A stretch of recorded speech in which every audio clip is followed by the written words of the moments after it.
जय हिंद defence aspirants, welcome back to target defence academy. तो हम लोग पढ़ रहे थे वैकैब, कर ली थी 90 तक और बहुत ज़्यादा अच्छे से हो रहा था, है ना। आई होप सबको अच्छे से समझ में भी आ रहा था। अब इम्पॉर्टेंट चीज़ ये है कि मैम 90 से 300 400 1000 वैकैब्स कैसे होंगी। तो ऐसे ही होंगी जैसे हो रही थी। इंटरेस्टिंग वे में पढ़ेंगे, थोड़ी वैकैब पढ़ेंगे, फिर थोड़ा ब्रेक लेंगे, फिर थोड़ी वैकैब पढ़ेंगे, फिर थोड़े क्वेश्चंस लगाएंगे। मतलब वैकैब और क्वेश्चंस, फिर वैकैब फिर क्वेश्चंस, ठीक है। तो इससे क्या होगा ना, हमारा रिवीजन बहुत अच्छा हो जाएगा और हमारे क्वेश्चन भी हर तरह के प्रैक्टिस होते रहेंगे।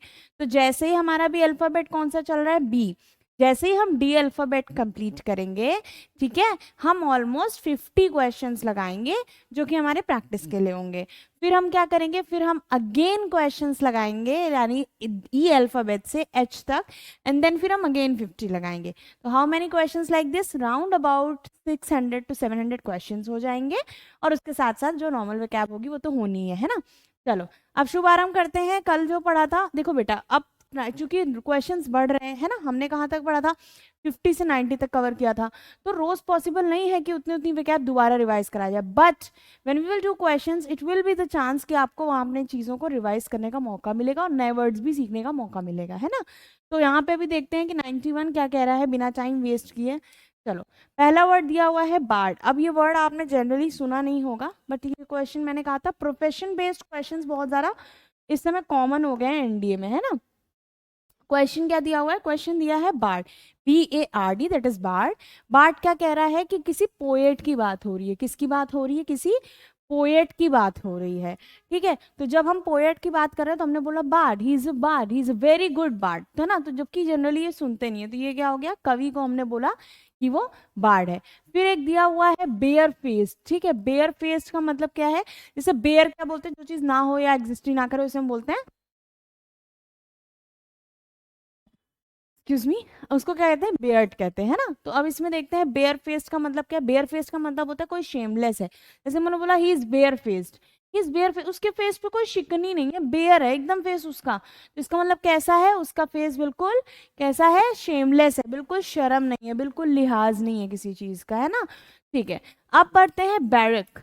बैरक, या इसको बैरक ही पढ़ेंगे, जैसे बुके होता है तो ज्यादा से ज्यादा हो सकता है तो बैरक ही हो जाता है, बैरके, ठीक है, या फिर बैरक। मैं कल कंफर्मेशन करके आती हूँ इसकी प्रोनाउंसिएशन का, अभी चेक कर लेते हैं, 1 सेकंड लगेगा, है ना। चलो, बैरक होना चाहिए मोस्ट प्रोबेबली, इसकी यही होगी। उसके अलावा इसका मीनिंग देख लेते हैं। कुछ भी जो बहुत ज्यादा अच्छे से आप क्या कर रहे हो, सजा रहे हो। तो जब हम बहुत ज्यादा अच्छे से कुछ सजा रहे, let me tell you, just a second, है ना। जल्दी से देख लेते हैं कि इसका मतलब क्या होगा और फिर अपने बच्चों को ये चीज़ बता देंगे। चलो, जब तक ये सर्च आउट हो रहा है तब तक हम अपने नेक्स्ट वर्ड को कर लेते हैं।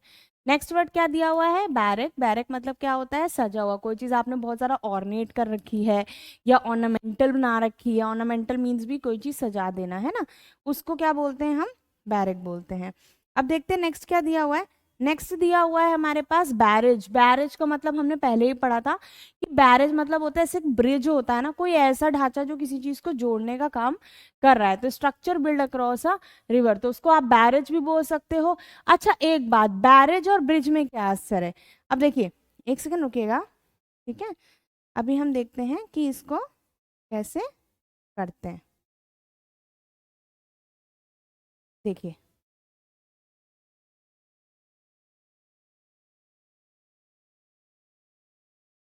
हाँ, इट्स बरोक, ठीक है। तो हम इसको बोल भी देते हैं। देखो जरूरी क्या है, because I am also human being, it's not necessary कि मुझे हर चीज एकदम रटी ही हो, ठीक है। इट्स बरोक, बरोक के वर्ड्स इसको हम बोलते हैं और इसका मतलब होता है कुछ सजाना।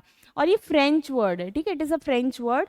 देन आता है बैरेज। अब बैरेज क्या होता है, कह रहे हैं कि जैसे कि रिवर है तो रिवर के इधर और इधर के इलाके को क्या करता है, जोड़ता है, ठीक। अब इसमें कहोगे मैम ये तो फिर ब्रिज कह लेते हैं, बैरेज। बेटा बैरेज वो नहीं होता है जो आप समझ रहे हो, bridge is not barrage. Suppose करिए कि यहाँ पे पानी है, ठीक है, और यहाँ पे भी पानी है।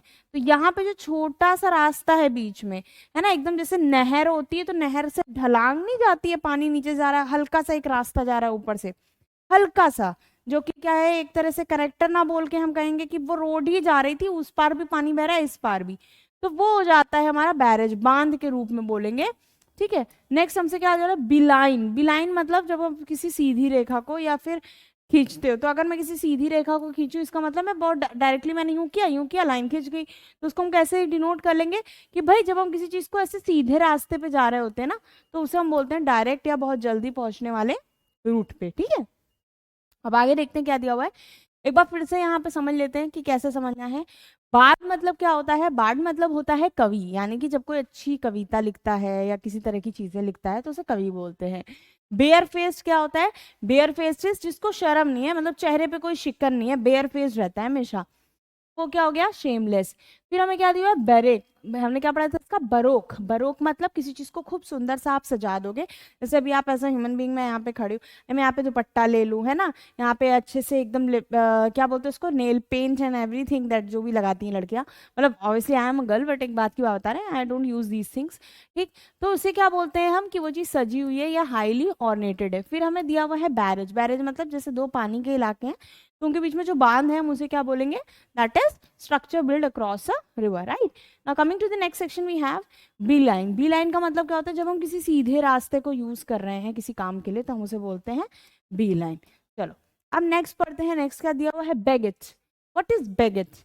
baggage क्या होता है? तो जैसे कहते हैं जब आप किसी चीज के, जैसे मतलब I have beget this particular crop and I want to sell it, मैंने इस क्रॉप को प्रोड्यूस किया है और मुझे इसे सेल करना है। ठीक है, तो इतनी सी बात है, इतना सोचना नहीं है इसमें। टू फादर और टू प्रोड्यूस। अब देखो टू फादर मतलब क्या है? नरिश, जैसे एज इन कि ऑब्वियसली बात है जिसको प्रोड्यूस करेगा दैट, जैसे हम कहते हैं ना कि father of nation is Mahatma Gandhi. ठीक, तो क्यों? क्योंकि कहीं ना कहीं उनकी वजह से हमारे देश को फ्रीडम मिलने में बहुत बड़ा कॉन्ट्रीब्यूशन रहा है। ठीक है, तो दैट इज टू फादर करना या प्रोड्यूस करना। नेक्स्ट आता है बिग्रज। बिग्रज का मतलब होता है कि जैसे फॉर एग्जाम्पल मेरी लॉटरी लगी, जस्ट टेक एन एग्जाम्पल, ठीक है, और मेरी 3 लाख की लॉटरी लगी और अचानक से मेरे पास आ गए मेरे फ्रेंड्स, यार मुझे 50,000 दे दो, मुझे बिजनेस सेटअप करना है, although they are coming for a good cause, but will I like to give my money? Obviously I will like to, but इतना नहीं। मैं कहूँगी यार थोड़ा ले लो, और इतनी मुश्किल से तो 3 लाख रुपए मिले हैं, वो भी किस्मत से, और अब वो भी बांट दूंगी तो मेरे अंदर खुशी क्या रहेगी? तो अगर मुझे देना भी पड़ा तो मैं कैसे दूंगी उसको? मैं उसको बेमन दूंगी। ठीक है, सॉरी, बेमन दूंगी। बेमन देने का मतलब है बिना मन के दिया मैंने। तो मैंने क्या बोला? I have begrudged him 5 lakh rupees. ठीक है, तो इसका मतलब क्या हुआ? बेमन से मैंने उसको 5 लाख रुपए दे दिए। ठीक है, बिगल दिया हुआ है एक वर्ड। अब बिगल मतलब क्या होता है? जैसे ये बहुत अच्छा वर्ड है। जैसे क्या हुआ कि मैं लाइफ में तो बहुत कुछ करना चाहता था, बट हुआ ये कि मेरे कुछ ऐसे फ्रेंड्स थे और कुछ ऐसे लोग आए जिन्होंने मुझे बहुत ज्यादा क्या कर दिया? एग्जैक्टली सेम वर्ड यूज करोगे, बिगल कर दिया। बिगल कर दिया मतलब पे, जैसे कह सकते हो कि जिस रास्ते पे आप चलना चाहते थे उस रास्ते पे चलने से आपको क्या क्या डिस्ट्रैक्शंस क्रिएट किया, आपको दिग भ्रमित किया, दिशा भ्रमित किया, है ना, कि आप कहीं और जाओ, कुछ और करो, चीट किया या मिसलीड किया। तो मिसलीड करना is a very bad thing, कि आप उसको, जैसे मैंने एग्जांपल देती हूँ, मेरा एक फ्रेंड थी and she was so kind of notorious in some activities। तो क्या हुआ कि हम लोग जब साथ में जाते थे तो वो हमेशा क्या करती थी, कोई रास्ता पूछने आता था जाके, जबकि ऐसा मॉरली करना गलत है, I am telling you this is very bad, but ऐसा उसने किया। उसने क्या किया, उसका मूड ऐसे घुमा तो किसी ने बोला अच्छा ये बताइए ये वाला लॉन कहाँ पे है? ठीक है, तो सपोज करो उसने पूछा कि ये बताइए कि आपका सुमन वाटिका कहाँ है? एक लॉन है हमारे एरिया में, सुमन वाटिका। तो उसको पता था कि वो कहाँ पे है, जस्ट उसको सीधा जाना है, राइट लेना है, आ जाएगा। ठीक है, but what she did, she wanted to figure them out, और क्या था मुझे नहीं पता। उसने क्या किया, उसने कहा अरे आपको जाना है, आप सीधा जाइए, फिर लेफ्ट लीजिए, फिर आप वहां से यू टर्न लेंगे तो आपको लेफ्ट साइड पे मिल जाएगा।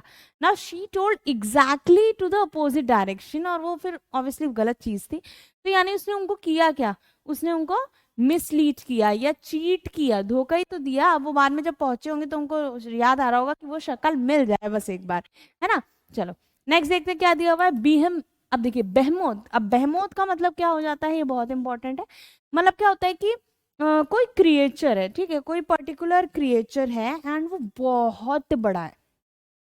ठीक है, कोई पर्टिकुलर क्रिएचर है and he is very big. तो जब वो बहुत बड़ा है तो हम उसको क्या बोलेंगे? He is huge creature. तो जैसे एक और वर्ड इसके लिए भी यूज होता है जो कई एक बार आपके इंडिया में आ चुका है, दैट इज मैमोथ। लेकिन मैमोथ का मतलब होता है कोई बहुत बड़ी गैदरिंग हुई है या कहीं बहुत बड़ी तरह से इकट्ठा हुए, दैट इज कॉल्ड मैमोथ। ठीक, चलिए नेक्स्ट है बिहेस्ट। बिहेस्ट का मतलब क्या होता है, जैसे आप बोलते हो, ये वर्ड बहुत एंकरिंग जैसे करती है ना सब, we will request our esteemed guest to come on the stage and honour are these people a token of remembrance, and कुछ भी करके ऐसे, I am just giving an example, ठीक है। तो बिहेस्ट का मतलब क्या होता है, जब आप किसी की रिक्वेस्ट पे या किसी के ऑर्डर पे कोई काम करते हो तो हम उसको क्या बोलेंगे, उसको बोलेंगे हम बिहेस्ट, ठीक है।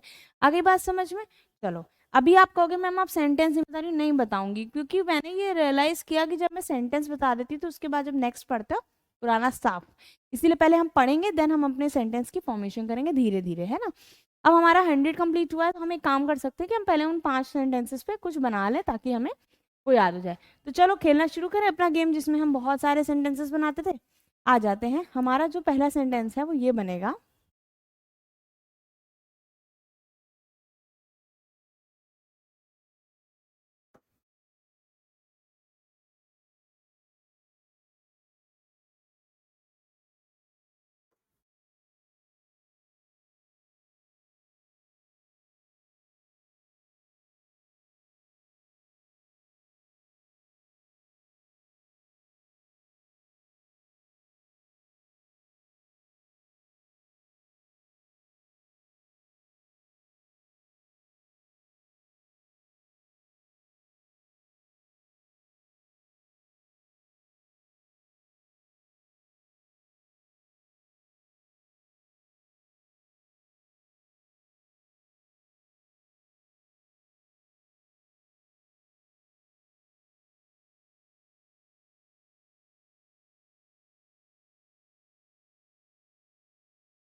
if I'm not wrong this is visible by writing, I'm writing above this over here, okay.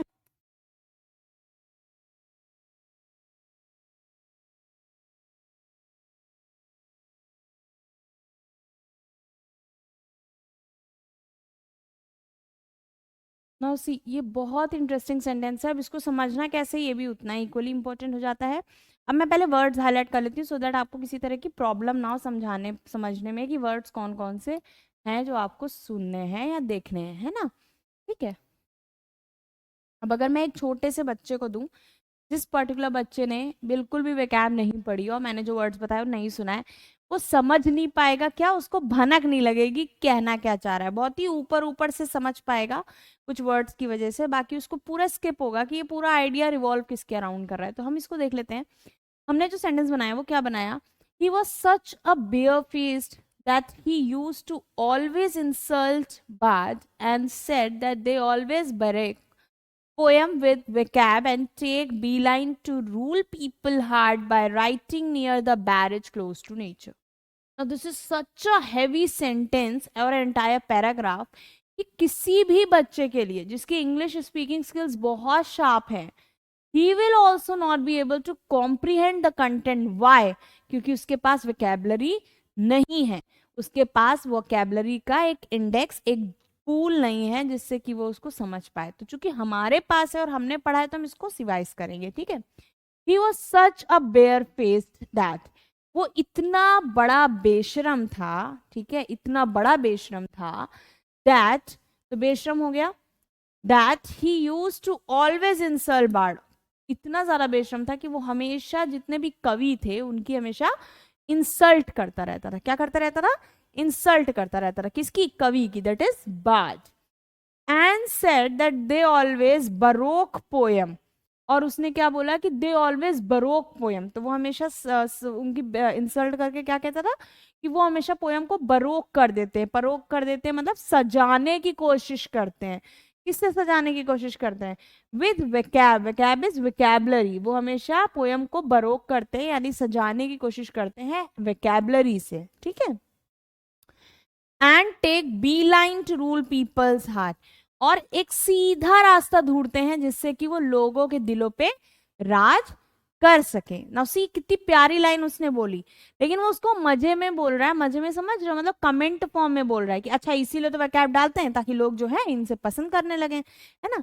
उसके बाद क्या लिखा है, और कैसे लिखता है, to rule people heart by writing near the barrage close to nature. और क्या करता है पोएट इसके लिए, वो हमेशा बैरेज के पास, ठीक है, क्योंकि नेचर के बहुत करीब जगह है, उसके पास बैठ के पोयम लिखता है।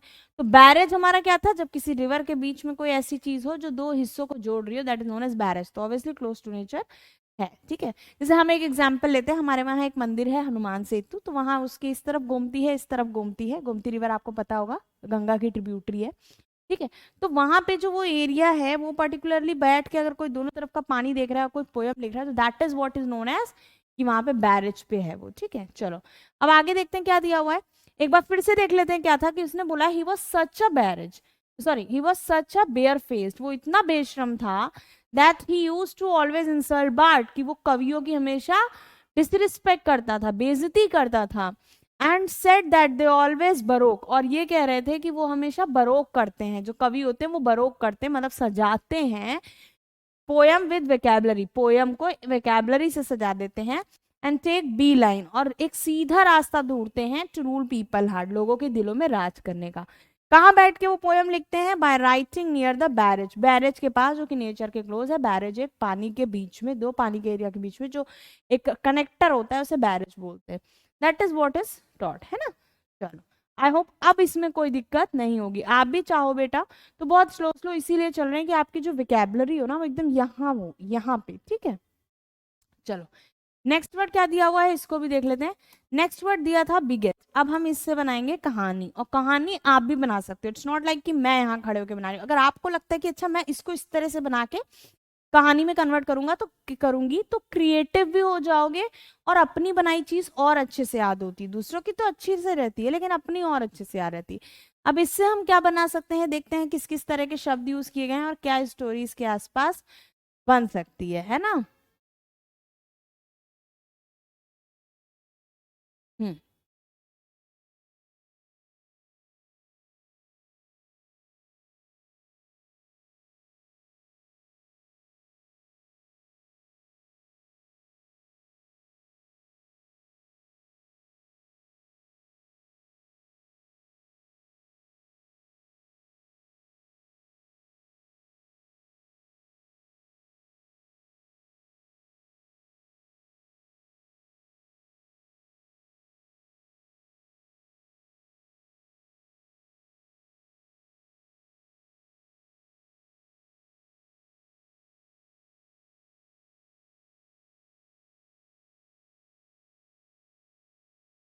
अब जब तक मैं लिख रही हूँ तब तक आप अपने माइंड में ऊपर लिखे वर्ड्स को अच्छे से रिवाइज करिए, और किसी ना किसी ट्रिक से जो आपको इजी लगे उससे बिठाइए, फिर हम देखेंगे आप इसको अप्लाई कर पा रहे हो कि नहीं।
और देखिए स्पेस की कमी होने के कारण थोड़ा सा फैल जाता है। I will try next time कि इतना ना फैले, है ना। पहले हम ये देख लेते हैं कि हमारे वर्ड्स क्या थे और हमने उसको कैसे, देखिए दिमाग लगाना होता है, कभी भी ऐसा नहीं है कि आपको चीज़ें नहीं आएंगी। इट्स जस्ट दैट आप जितने अच्छे से दिमाग लगाओगे ना वो चीज़ें उतने अच्छे से आपको याद रहेंगी, ठीक है। इसकी आपके चीज़ों को और ज़्यादा नज़दीक लाने के लिए मैं इसको थोड़ा सा बोल्ड हाईलाइट करती हूँ, सो दैट आपको वर्ड्स और ज़्यादा क्लियरली समझ में आए, इन केस अगर मैं उसको सही से ना लिख पाई हूँ और आपको किसी भी तरह की प्रॉब्लम फेस कर रही हो तो, ठीक है।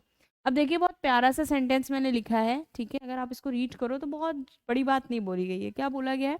बोला गया है कि when he begets a large amount of money by hard work, जब उसने बहुत बड़ा amount of money hard work से बिगेट किया। बिगेट का मतलब क्या हुआ? पैदा किया या प्रोड्यूस किया, ठीक है। तो क्या बोल रहे हैं? He begrudged some fraction of money to Ram, तो उसने उसमें से कुछ पैसा राम को दे दिया, लेकिन मन से नहीं दिया था, ठीक है। तो उसने बेमन से कुछ पैसा किसको दे दिया? राम को दे दिया, ठीक है। अब उसमें क्या दिया है? और राम ने क्या किया? राम बिगिल्डेड, ठीक है, Ram beguiled him of money, sorry, Ram beguiled him at the behest of his mother. Ram ने क्या किया? राम ने उसको चीट किया, मिसलीड किया अपनी मम्मा के ऑर्डर पे। उसकी मम्मा ने, राम की मम्मा ने ऑर्डर किया था कि तुम उसको चीट करो या फिर मिसलीड कर दो, मतलब उसको पैसे वापस ना दो, या तो उसको धोखा दे दो या उसको कुछ और पट्टी पढ़ा दो कि ये रीजन रहा था, इस वजह से मैं नहीं दे पा रहा हूँ, ठीक है। behest of his mother to give that money to Behemoth but not to return him। क्यों? क्योंकि इनकी मम्मी ने ये बोला कि तुम उसको मिसलीड कर दो। और क्यों बोला? उन्होंने कहा कि तुम पैसा किसी बेहमोत को दे देना, ठीक है। किसको दे देना? बेहमोत को, दैट इज हम बोल सकते हैं कि बहुत बड़े जीव को दे देना, किसी और को दे देना जो कि बहुत बड़ा जीव हो, लेकिन वापस उसको रिटर्न, वापस उसको मत करना। तो देखो एक अजीब सी स्टोरी थी, बट हमारे अंडरस्टैंडिंग के लिए इजी है, इसीलिए अच्छी स्टोरी मान के चलेंगे, है ना। इट्स नॉट लाइक कि मैंने लिखी है, आप भी अपनी तरफ से कुछ कुछ भी अच्छा सा फ्रेम कर रहे हो that comes into the picture, ठीक है।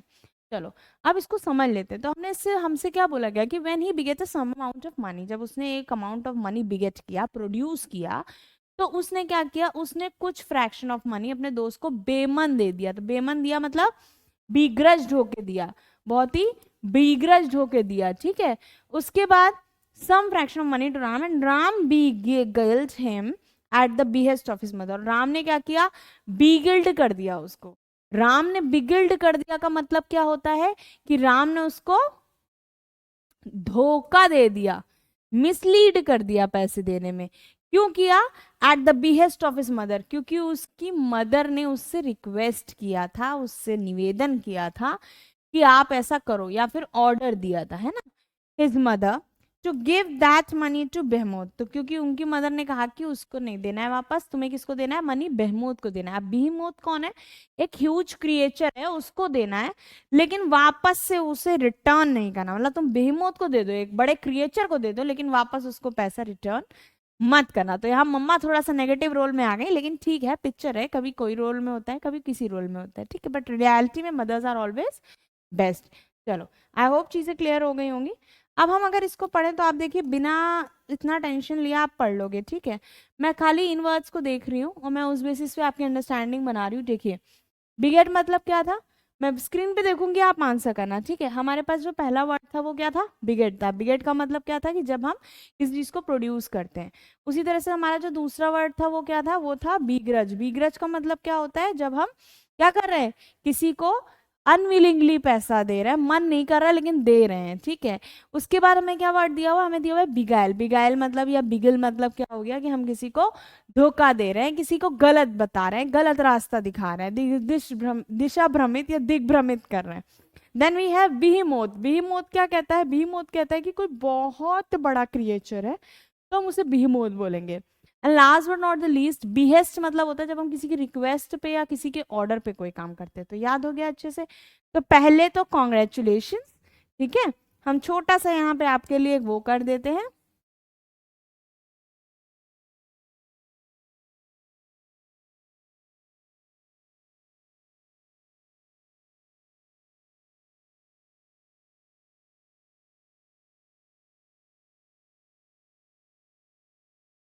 ठीक है। कॉन्ग्रेचुलेशंस कि हमने 100 वर्ड्स को कंप्लीट कर लिया है। अब आपका काम है कि आप एटलीस्ट 2 से 3 दिन तक इसको अच्छे से रिवाइज करोगे, सेंटेंस फॉर्मेशन करोगे, बनाओगे और उसको बार बार बार बार पढ़ोगे तो वो चीज़ अपने आप रिवाइज हो जाएगी। चलिए अब आगे आते हैं नेक्स्ट वर्ड पे। हमें नेक्स्ट वर्ड मिल गया है और नेक्स्ट वर्ड हमें जो मिला है वो है क्या? Benevolence. Now this is a very very very favourite word of NDA and CDS. बहुत ज्यादा पूछा जाता है एनडीए सीडीएस में benevolence. So this word is on the tips, this should be और ऑन फिंगर टिप्स, है ना। On just you don't have to give lip service कि नहीं बोल दिया बस बात खत्म, टिप्स पे होनी चाहिए। तो क्या दिया है? बेनेवोलेंस का मतलब या बेनेवोलेंस का मतलब जो बहुत ज्यादा कैसा है? दयालु है, बहुत ज्यादा काइंड नेचर। लेकिन दोनों में बहुत डिफरेंस होता है बेटा। जब हम बोलते हैं ही इज वेरी बेनेवोलेंट, ठीक है, तो बेनेवोलेंस मतलब अच्छा है, दिल का अच्छा है, सारी चीजें। जेनरस है, जेनरस मतलब always eager to give money support, financial support in turn of kindness. Kindness से वो दूसरों को पैसे से हेल्प करता है, then he is known as generous, ठीक है। तो बेनेवोलेंस मतलब भी दया है, जेनरस मतलब भी दया है, दोनों एक दूसरे के सिनोनिम है। बट जेनरस से जब हम कोई जनरल मतलब पूछेगा तो हम क्या बोलेंगे कि उसका मतलब है कि हम किसी को क्या कर रहे हैं? पैसे से हेल्प कर रहे हैं।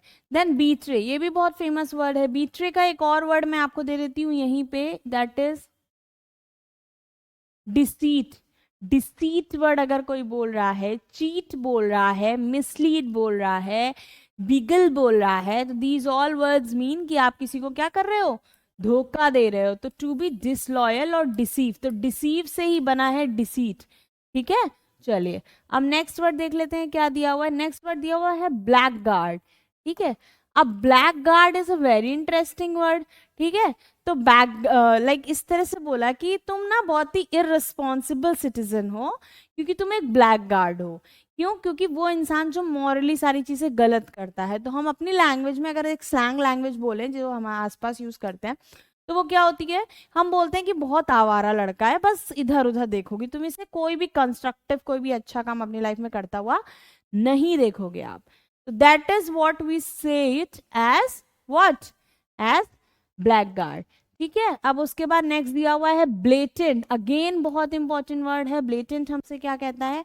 ब्लेटेंट मतलब कहता है बेशर्मी के साथ खुलेआम, जैसे मैंने बोला सर ब्लेटेंट स्पीच, कितनी बेशर्मी से कितनी बेतुका बात ये कर रही है और सबके सामने कर रही है, that is known as blatant. This is again an very important word and it can be asked in NDA and CDS, ठीक है। तो इसमें जो मतलब क्या है कि बहुत ही ओपन और अनशेम्ड, ठीक है, बिल्कुल खुलेआम बेशर्मी के साथ आप अपनी बात को कह दो।